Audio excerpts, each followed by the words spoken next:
മഹാഭാരതത്തിലെ പാണ്ഡവരുടെയും ദ്രൗപദിയുടെയും പേരുകളിലാണ് ഇവ അറിയപ്പെടുന്നത്.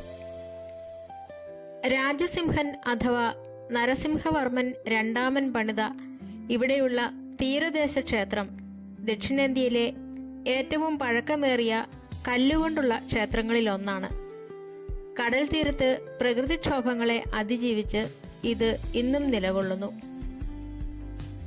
രണ്ട് കൂറ്റൻ പാറകളിൽ കൊത്തിയെടുത്തിരിക്കുന്ന അതിമനോഹരമായ ഒരു ശില്പ പാനലാണ് അർജുനന്റെ തപസ് അല്ലെങ്കിൽ ഗംഗാവതരണം. അർജുനന്റെ പാശുപതാസ്ത്രത്തിനായുള്ള തപസ്സും ഭഗീരഥൻ ഗംഗയെ ഭൂമിയിലേക്ക് കൊണ്ടുവരുന്നതുമാണ് ഇതിൽ ആവിഷ്കരിച്ചിരിക്കുന്നത്.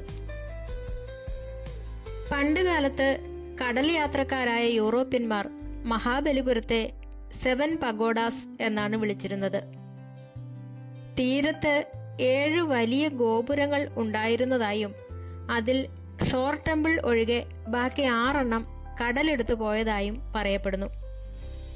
2004 സുനാമി സമയത്ത് കടൽ പിൻവാങ്ങിയപ്പോൾ കടലിനടിയിലായ ചില പഴയ ക്ഷേത്രങ്ങളുടെ അവശിഷ്ടങ്ങൾ പ്രത്യക്ഷപ്പെട്ടത് ഈ വാദത്തിന് ബലം നൽകുന്നു.